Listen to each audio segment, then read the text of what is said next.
नमस्कार विद्यार्थी मित्रांनो, या व्हिडिओमध्ये आपण त्रिकोणी संख्या आणि चौरस संख्या यांच्यावर आधारित असणारी काही उदाहरणं समजावून घेणार आहोत. त्यातील पहिले उदाहरण आहे, खालीलपैकी कोणती संख्या त्रिकोणी आणि चौरस संख्या आहे? दोन्ही पण संख्या असल्या पाहिजेत अशी संख्या ओळखायची आहे. आता पहा, दिलेल्या पर्यायामध्ये फक्त पर्याय 2 म्हणजे 36 ही संख्या अशी आहे की जी त्रिकोणी संख्या पण आहे, चौरस संख्या पण आहे. जर 36 त्रिकोणी संख्या असेल तर पाया किती असणार ते आपल्याला पाठ करणं गरजेचं आहे. तर पाया असणार 8. आणि जर 36 ही चौरस संख्या असेल तर ती कोणाची असेल तर 6ची.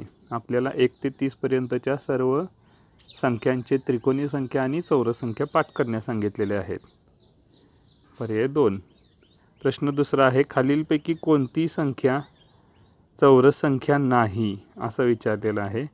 तर पाठ केलं पाहिजे. पहिला पर्याय आहे 4चा वर्ग 16, दुसरा आहे 5चा वर्ग 25, तिसरा पर्याय जो आहे तो कुणाचाच वर्ग नाही म्हणजे चौरस संख्या नाही. पर्याय 3 बरोबर आहे. तिसरा प्रश्न पहा, जर पहिली चौरस संख्या 4 मानली तर क्रमाने येणारी 5वी चौरस संख्या कोणती?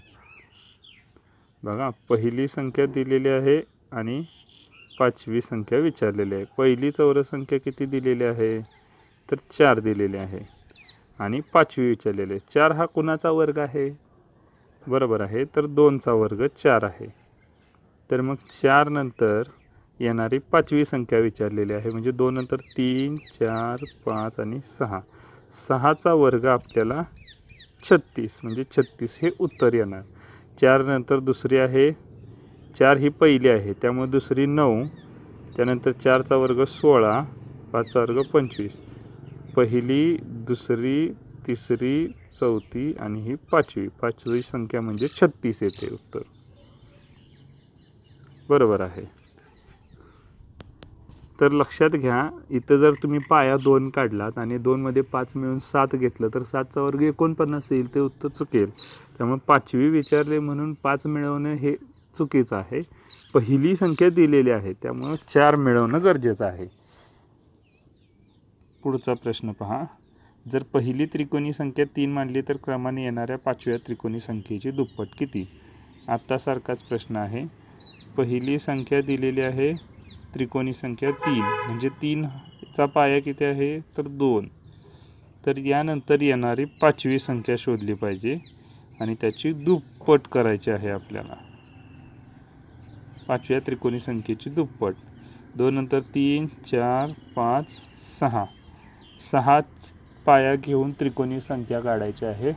पाठ केला असेल तर तुम्हाला सांगता येईल 21 आणि त्याची दुप्पट आहे 42. म्हणजे 3 नंतर 5वी त्रिकोणी संख्या 21 येणार आहे. 21ची दुप्पट आहे 42. बरोबर आहे. 5वा प्रश्न पहा, खालील संख्यांपैकी त्रिकोणी संख्या कोणती? संख्या पाहिल्यावर पटकन लक्षात येते, तिसरी जी संख्या आहे 15 ती त्रिकोणी संख्या आहे. बरोबर आहे. 6वा प्रश्न, 1 ते 100 मध्ये एकूण किती वर्ग संख्या आहेत? तर सोपा आहे. 1चा वर्ग 1, 2चा वर्ग 2 असं करत करत 10चा वर्ग 100 म्हणजेच 10चा वर्ग 100 आहे. त्यानंतरच्या पुढच्या संख्या आहेत 11चा वर्ग 121, त्या मात्र 100च्या पुढं जात आहेत. म्हणून पहिल्या 10 संख्यांचेच वर्ग 1 ते 100 मध्ये आहेत म्हणून एकूण 10 वर्ग संख्या आहेत. बरोबर आहे. 7वा प्रश्न पहा, 1 ते 100 मध्ये वर्गसंख्या व घनसंख्या नाहीत अशा 2 अंकी संख्या किती? प्रश्न विचार करायला लावणारा आहे, कारण वर्गसंख्या आणि घनसंख्या. आता घनसंख्या म्हणजे काय हे पण आपण यापूर्वी समजावून घेतलेलं आहे. वर्गसंख्या म्हणजे 2 वेळा गुणाकार, घनसंख्या म्हणजे 3 वेळा गुणाकार एखाद्या संख्येचा. मग आता आपल्याला सर्व वर्गसंख्या तरी आधी लिहून काढल्या पाहिजेत. फक्त एक गोष्ट लक्षात घ्या, इथं 2 अंकी विचारलेले आहेत म्हणजे एकूण 2 अंकी संख्या आहेत 90. त्यातून वर्गसंख्या वजा करायच्या, पुन्हा घनसंख्या वजा करायच्या आणि मग उत्तर येईल ते घनसंख्या आणि वर्गसंख्या नाहीत अशा 2 अंकी संख्या मिळतील. एकूण वर्ग संख्या किती आहेत पहा. तर 3चा वर्ग आहे 9, 4चा वर्ग आहे 16, म्हणजे 2 अंकी संख्या सुरू झाले 4 पासून ते कुठंपर्यंत. 10चा वर्ग आहे 100, म्हणजे त्याला घेऊन चालणार नाही. 9 पर्यंत, 4 ते 9 पर्यंतचे सर्व वर्ग संख्या आहेत त्या 2 अंकी आहेत.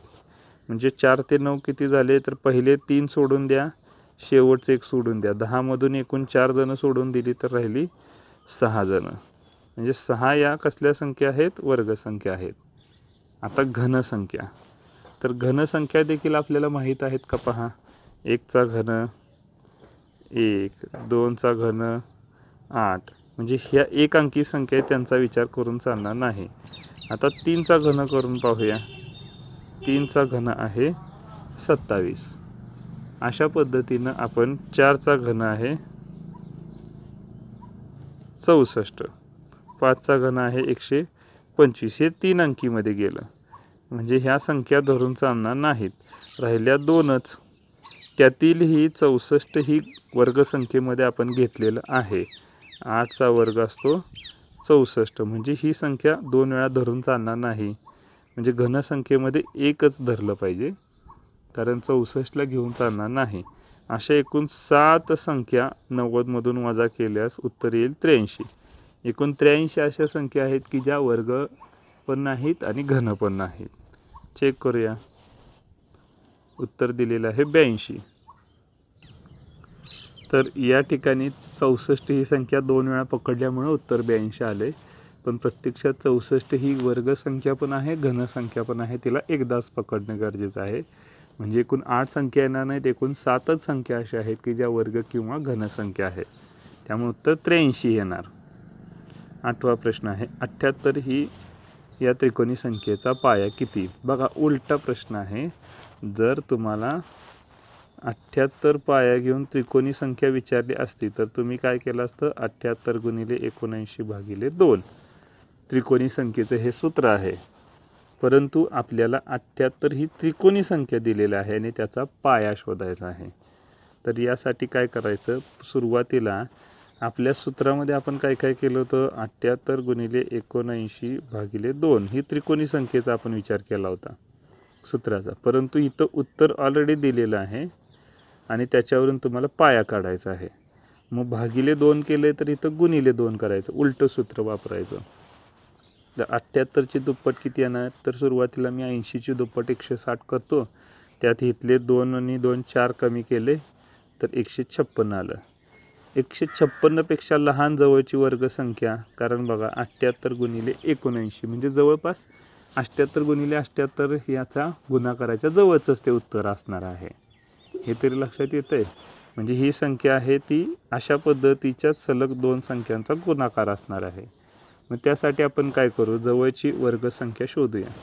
तर 156 पेक्षा लहान जवळची वर्गसंख्या आहे 144. कुणाचा वर्ग आहे हा, तर हा वर्ग आहे 12चा, म्हणून पाया येणार 12. बघा बरं करून मग 12 गुणिले 13 भागिले 2. 12 पाया घेऊन मी त्रिकोणी संख्या काढतोय. बेके बे, बेसक्क 12 आणि 13 संग 78. आलं का 78 ही त्रिकोणी संख्या. पुन्हा एकदा समजावून घ्या. काय काय केलं, तर दिलेल्या संख्येची आधी दुप्पट केली, ते उत्तर आलं 156. याच्या जवळची लहान वर्गसंख्या शोधली, ती आहे 144 आणि हा वर्ग कुणाचा आहे तर 12चा, म्हणून 78चा पाया मिळाला 12. अशा स्टेपमध्ये आपल्याला गणित सोडवावं लागेल. बघूया. बरोबर आहे. 9वा प्रश्न आहे 153 या संख्येचा त्रिकोणी संख्येचा पाया. सेम प्रश्न आहे, फक्त संख्या वेगळी आहे. 153चे आधी दुप्पट करूया. किती येणार, 15ची दुप्पट 300 आणि 3ची दुप्पट 6, 306. 306 पेक्षा लहान वर्गसंख्या आहे 289 आणि हा कुणाचा वर्ग आहे तर 17चा वर्ग आहे, म्हणून 153चा पाया मिळणार 17. बरोबर आहे. 10वा प्रश्न पाहूया. 21 पाया असलेली त्रिकोणी संख्या कोणती. सेम प्रश्न आहे, फक्त उलटा विचारलेला आहे. इथं 21 हा पाया दिलेला आहे, म्हणजेच तुम्हाला त्रिकोणी संख्या काढण्याचं सूत्र आहे 21 गुणिले 22 भागिले 2. बे के बे 11 दुने 22. 11 ने 21ला गुणूया. त्यासाठीचा शॉर्टकट आपण व्हिडिओमध्ये यापूर्वीच्या पाहिलेला आहे. 231. 11 गुणल्यानंतर येते उत्तर. बरोबर आहे. 11वा प्रश्न आहे 55 नंतर येणारी 8वी त्रिकोणी संख्या कोणती? 55 ही एक त्रिकोणी संख्या आहे. त्याच्यानंतर येणारी म्हटलेलं आहे. ती काही पहिली संख्या आहे असं म्हटलेलं नाही. 55 ही जर पहिली संख्या मांडली असे प्रश्न होते ह्यापूर्वीचे, तसा हा प्रश्न नाही आहे. त्यामुळे ह्याला धरून चालणार नाही. 55 नंतर येणारी 8वी म्हणजे ही पहिली संख्या असणार इथं, म्हणजे पहिला आकडा इथं देऊन चालणार नाही, पहिला आकडा इथं द्यावा लागेल. ही पहिली संख्या, दुसरी, तिसरी, चौथी, 5वी, 6वी, 7वी आणि 8वी संख्या विचारलेली आहे. 55चा आधी पाया काढूया आपण. कसा काढणार आत्ता शिकवलं. 55 गुणिले 2 करायचं 110. त्याच्या जवळची लहान वर्ग संख्या आहे 100. कुणाचा वर्ग आहे तर 10चा वर्ग आहे. म्हणजे 55 या त्रिकोणी संख्येचा पाया आहे 10. मग आपण 10 पाया घेऊया इथं. 10 नंतर 8वी संख्या कुठली असणार आहे? 11, 12, 13, 14 करत 18 असणार आहे. 18ची त्रिकोणी संख्या शोधूया. 18 गुणिले 19 भागिले 2. 92, 18, 19, 9, 171. पाडेपाठ असणं गरजेचं आहे. 171 हे आपलं उत्तर असणार आहे. बरोबर आहे. 12वा प्रश्न पहा. 78 नंतर येणारी, म्हणजे 78ला धरायचं का नाही, यापूर्वीच्या प्रश्नामध्ये काय असायचं की 78 ही पहिली संख्या मांडली तर क्रमाने येणारी 5वी संख्या कोणती? तर तिथं पहिली संख्या मांडली जायची. हिथं पहिली संख्या 78ला घेऊन चालणार नाही, हे लक्षात घ्या. दोन्ही प्रश्नांमध्ये थोडासाच फरक आहे, पण फसू शकतो. तर 78 ह्या संख्येचा आधी पाया काढूया. तर मला वाटते मगाशीच आपण सोडवून काढलं होतं 12.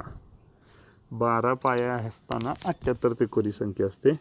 आणि त्यानंतर कितवी विचारलेली आहे तर 7वी त्रिकोणी संख्या. मग 12 नंतर 7 मिळवलं तर 19 येते. 13, 14, 15, 16, 17, 18. 1, 2, 3, 4, 5, 6, 7 आली 7वी संख्या 19. या 19ची आपल्याला त्रिकोणी संख्या शोधायची आहे. नियम काय आहे? 19 गुणिले 20 भागिले 2. 20च्या निम्मत 10, 19, 10, 190. 190 हे आपलं उत्तर असणार आहे. बरोबर आहे. 13वा प्रश्न पहा. खालील आकृतीत किती चौकोन आहेत?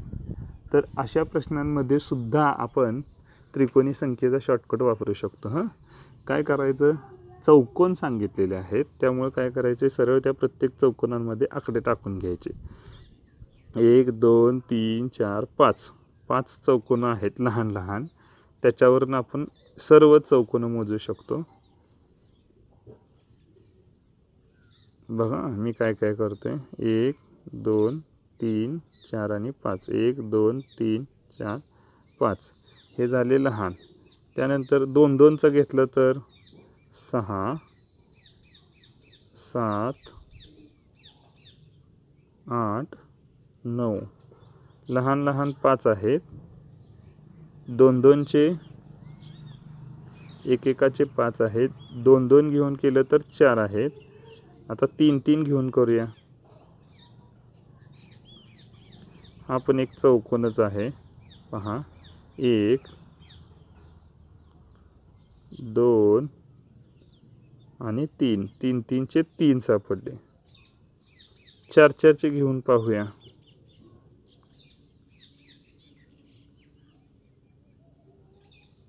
बघा 1 आणि इथून इथं हा 2. 4 4चे 4 आहेत. आणि 5 5चे घेऊया आपण. 5चा मिळून एकच चौकोन तयार होते. म्हणजे थोडक्यात काय झालं रे, 4चे 2 झाले बरं का. इथं 4 नाही, 4चे 2च तयार झाले. 1 आणि 2 म्हणजे 1, 2, 3, 4, 5 ह्या सर्व संख्यांची बेरीज होणार. म्हणजेच आपल्याला इथं त्रिकोणी संख्येचा शॉर्टकट वापरायला लागेल. 5 पाया घेऊन त्रिकोणी संख्या काढावी लागेल. तर 5 त्रिक 15, एकूण बेरीज येणार आहे 15. तर आता इथून पुढं असे चौकोनं मोजत बसायचे नाही. तर त्यासाठी आपण त्रिकोणी संख्येचा शॉर्टकट वापरायचा. लहान लहान चौकोनं किती आहेत ती एकदा मोजली की त्या संख्येचा पाया घेऊन त्रिकोणी संख्या काढायची, म्हणजे उत्तर येणार आपलं. या गणिताचं उत्तर आहे 15. बरोबर आहे. 14व्या प्रश्नात पहा, रेषाखंड किती आहे ते विचारले. मग आपण आधी लहान रेषाखंड मोजूया. 1 2 3 4 5 6 7 8. लहान लहान 8 आहेत, म्हणजे आपल्याला 8 पाया घेऊन त्रिकोणी संख्या काढायला लागेल. 9 चौक 36. 36 हे आपलं उत्तर असणार आहे. किती सेकंदात उत्तर मोजून झालं बघा बरं. 15 प्रश्न, एका टेनिस खेळाच्या स्पर्धेत एकूण 10 खेळाडूंनी भाग घेतला होता. प्रत्येकाने प्रत्येकाशी एकदा सामना खेळल्यास एकूण स्पर्धेत किती सामने खेळले गेले. बघा आता 10 खेळाडू आहेत आणि टेनिस दोघांमध्ये एक होतो सामना, म्हणजे दोघात मिळून एकच सामना होणार आहे. म्हणून जरी त्यातला 10 जणांच्यातील एक खेळाडू घेतला तरी त्याचे उरलेल्या 9 खेळाडूंशी 9 सामने होणार, हे लक्षात ठेवा. दुसरा खेळाडू घेतला तर त्याचा ऑलरेडी एकाशी सामना झालेला असतो, म्हणजे पहिला आणि दुसरा सोडून उरलेल्या 8 जणांशी, एकूण 10 खेळाडू आहेत म्हणजे उरलेल्या 8 जणांशी त्याचा सामना होणार. तिसऱ्या खेळाडूचा विचार केला तर त्याचा पहिल्या दोघांशी ऑलरेडी सामना झालेला असतो, म्हणजेच आपल्याला उतरत्या क्रमाने जावं लागेल. उरलेल्या 7 जणांशी त्याचा सामना होईल. म्हणजे अशा पद्धतीने 9 8 7 6 5 4 म्हणजे 9 पाया घेऊन आपल्याला त्रिकोणी संख्या काढावी लागेल. तर त्यासाठी काय आता लक्षात आलं का पहा, जरी खेळाडू 10 दिलेले असले तरी पाया मात्र 9 घ्यावा लागेल. 9 गुणिले 10 भागिले 2 किती, तर 2 पंचे 10, 9 पाचा 45. तर एकूण 45 सामने होतील. बरोबर आहे. पुढचा प्रश्न आहे, रांगांची संख्या आणि एका रांगेतील विद्यार्थ्यांची संख्या समान असल्यास, म्हणजे इथं चौरस संख्या आहे. आपण चौकोनांच्या बाबतीत बघितले होते, आडवे चौरस आणि उभे चौरस एकसारखे घेतले होते. तर इथं रांगा आणि रांगेतील विद्यार्थी समान घेतलेत. मग 324 कुणाचा वर्ग आहे, तर 18चा वर्ग आहे, म्हणून उत्तर 18 येईल. 17वा प्रश्न पहा, माळांची संख्या आणि एका माळेतील फुलांची संख्या समान असल्यास 125 फुलांमधून कमीत कमी किती फुले शिल्लक राहतील. म्हणजे काय, तर 125 पेक्षा लहान वर्गसंख्या आपल्याला शोधायची आहे. 125च्या जवळची लहान वर्गसंख्या आहे 121, 11चा वर्ग आहे. म्हणजे किती फुलं शिल्लक राहतील, तर 4. तोंडी उत्तर निघाले या प्रश्नाचं. 18वा प्रश्न पहा, एका पिशवीतील फुग्यांची संख्या व पिशव्यांची संख्या समान असल्यास 150 फुग्यांसाठी किती पिशव्या लागतील. तर हा सोपा प्रश्न आहे, फक्त गोंधळ करणारा आहे. फुग्यांची संख्या आणि पिशव्यांची संख्या समान आहे आणि 150 फुगे म्हणजे चौरस संख्या आपल्याला शोधावी लागणार, हे तर निश्चित आहे. मग 150 ही तर काही चौरस संख्या नाही आहे. मग 150च्या जवळची असणारी चौरस संख्या कोणती आहे, तर ती आहे 144. कुणाचा चौरस संख्या आहे, तर 12चा. मग 12 पिशव्या आपल्याला लागतील. जर आपण 13वी पिशवी घेतली तर त्यात उरलेले 6 फुगे आपल्याला ठेवावे लागतील. परंतु आपल्याला प्रश्नात सांगितलेलं आहे की फुग्यांची संख्या आणि पिशव्यांची संख्या समान आहे, म्हणजे शेवटच्या पिशवीत मग आपल्याला 6 फुगे आपल्याला ठेवावे लागतील आणि इतर पिशव्यांमध्ये 12 म्हणजे असं करून चालणार नाही. त्याच्याऐवजी ते 6 फुगे बाजूलाच ठेवावे लागतील आणि 150मधील 144च फुग्यांचा वापर करून 12 पिशव्या आपल्याला भराव्या लागतील, म्हणजे उत्तर येईल 12. बरोबर आहे. 19वा प्रश्न पाहूया आता. माळांची संख्या आणि एका माळेतील मण्यांची संख्या समान असल्यास 18 माळांसाठी किती मणी लागतील. बघा माळा जेवढ्या आहेत तेवढेच प्रत्येक माळेत मणी घातलेले आहेत, म्हणजे एका माळेत 18च मणी असणार आहेत, कारण माळांची संख्या 18 दिलेली आहे. मग 18 18 18 असं 18 वेळा, म्हणजे 18चा वर्ग आहे 324. किती मणी लागतील तर या ठिकाणी 324 मणी लागतील. इथं फक्त 4च लिहिलेलं आहे. प्रत्यक्षात उत्तर येणार आहे 324. 20वा प्रश्न आहे, क्रमांक 2 विषम संख्यांचा गुणाकार 35 आहे तर त्यातील मोठी संख्या कोणती? सोडवून पाहूया. क्रमांक 2 विषम संख्यांचा गुणाकार 35 आहे. तर आपल्याला 35च्या जवळची वर्गसंख्या शोधायची आहे, ती म्हणजे 36. 36 हा कोणाचा वर्ग आहे तर 6चा. बघा 35 गुणाकार दिला आहे, त्याच्या जवळची वर्गसंख्या घेतली 36 आणि ती कितीनं जास्त? 1नं. तर प्रत्येक ठिकाणी लक्षात घ्या 1नंच जास्त असणार आहे दिलेल्या गुणाकारापेक्षा. आणि 36 हा कुणाचा वर्ग आहे तर 6चा. मग 6च्या आधीची संख्या घ्या आणि नंतरची संख्या घ्या. 5 आणि 7. बघा बरं त्यांचा गुणाकार 35 येतोय का? म्हणजे आपल्याला माहीत असणाऱ्या संख्या किंवा आपल्याला शोधायला लागणाऱ्या संख्या आहेत 5 आणि 7, की ज्या क्रमांक 2 विषम संख्या आहेत आणि त्यांचा गुणाकार 35 आहे. यातील मोठी संख्या विचारलेली आहे आणि ती आहे 7. बरोबर आहे. 21व्या प्रश्नात तसाच प्रश्न आहे, फक्त समसंख्यांचा गुणाकार दिलेला आहे. किती दिलेला आहे? 224. तर मी आत्ता सांगितलं की ह्यात 1 मिळवला की 225 ही वर्गसंख्या होते. कुणाचा आहे? 15चा आहे. मग 15च्या आधीची संख्या आणि नंतरची संख्या 14 आणि 16चा गुणाकार केला तर 24च येणार. आपल्याला कोणती संख्या विचारलेली आहे? लहान संख्या. मग 14 आणि 16मधली लहान संख्या 14. बरोबर आहे. अशा पद्धतीने आपण सर्व प्रश्नांवर चर्चा केलेली आहे. धन्यवाद.